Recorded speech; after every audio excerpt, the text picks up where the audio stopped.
Poți descrie senzația pe care ți-o oferă motorul? Nu, dar poți să-ți arăt pe YouTube. Poți să te uiți la clipuri și o să vezi. De ce YouTube scris YouTube și nu YouTube?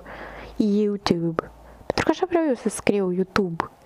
Nu mai luați toate lucrurile în serios. De ce nu ți iei o evacuare sport după ce trece iarna? N-am să răspund la această întrebare. O să faci test ride la alte motociclete. Asta e destul de dificil să fac test ride la mai multe motociclete. E greu, pentru că sunt motociclete înalte. Toți cei pe care îi cunosc eu, majoritatea celor pe care îi cunosc eu,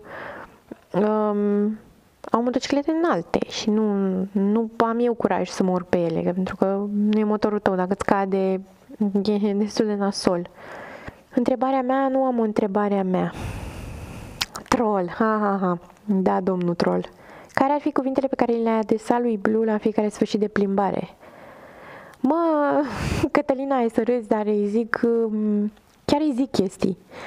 Pentru că nu pot să-l bag în garaj, trebuie să-l bag cu spatele și nu pot să-l bag stând pe el și atunci mă dau jos și în momentul în care mă dau jos mă uit întotdeauna la el și zic, bă, ce frumos ești, ce sexy ești.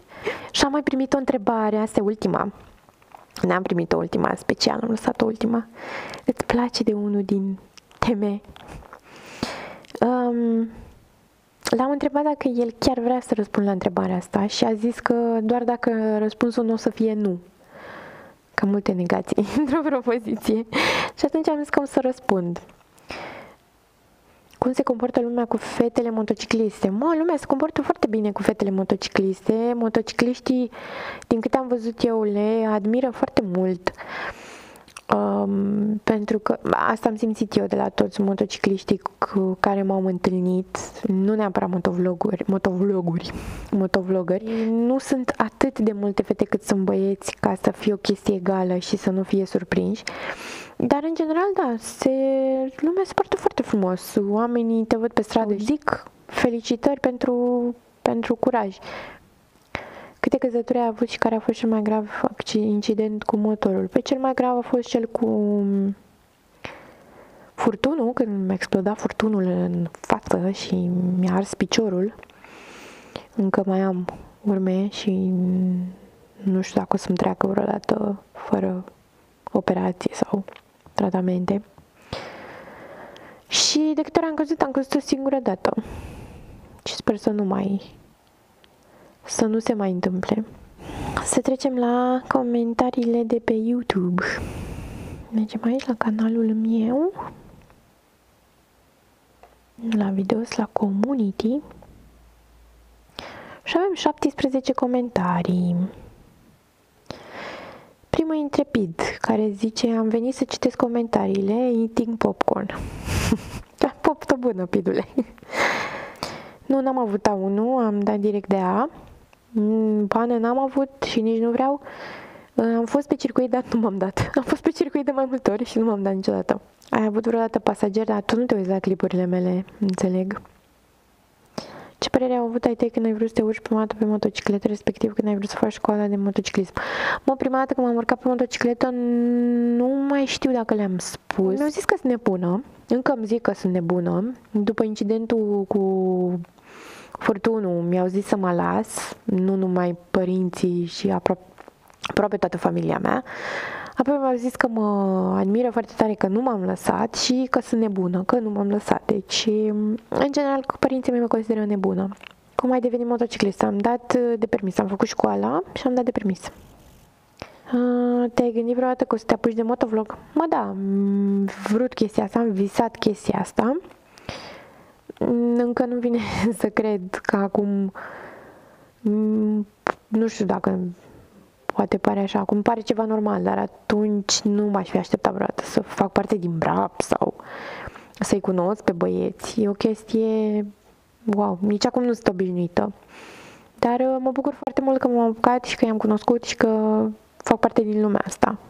E fain. Vreun trip în Maramureș? Da, chiar vreau. Chiar vreau să vin în Maramureș.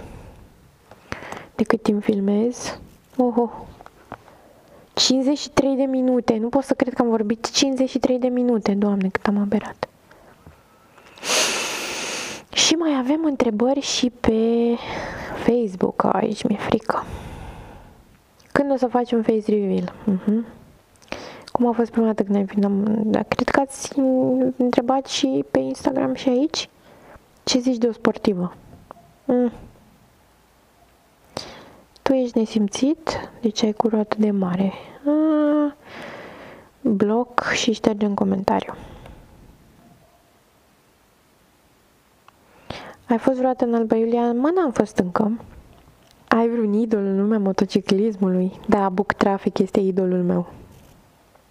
De ce te-ai apucat de YouTube și cum ai ajuns să cunoști atâți motovlogări?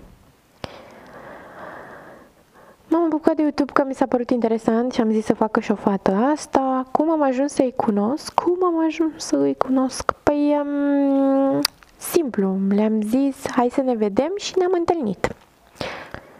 Voi vizita Baia Mare, suntem dornici de o plimbare cu motoarele alături de tine. Mă, nu cred că sunteți dornici de o plimbare cu motoarele alături de mine, că de obicei eu rămân singură și toată lumea se duce în față, așa că foarte puțină lume se plimbă cu motorul alături de mine, doar Praxis săracul a rezistat, nu foarte, adică a rezistat tot drumul până pe Lepșa și apoi pe Lepșa, cât a rezistat el până la urmă a zis că gata frate, mă duc mai tare, că fata asta merge mult prea încet.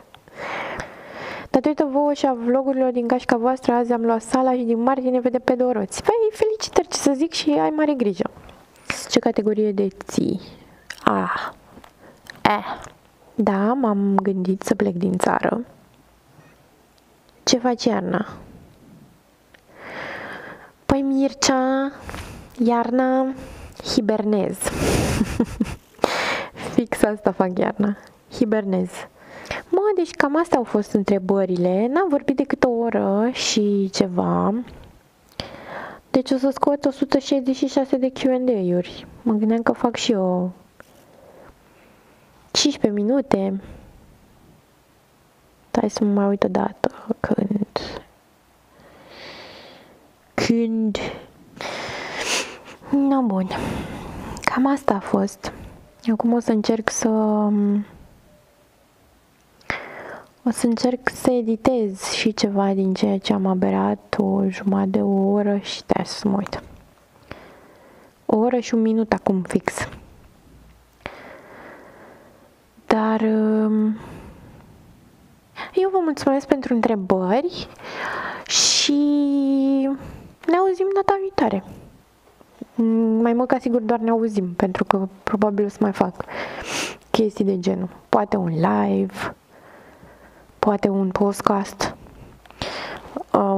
Dacă nu zice banditul că-l copiez, poate să fac și un podcast. Vreți să auziți ASMR? Cască de motor ASMR. GoPro ASMR.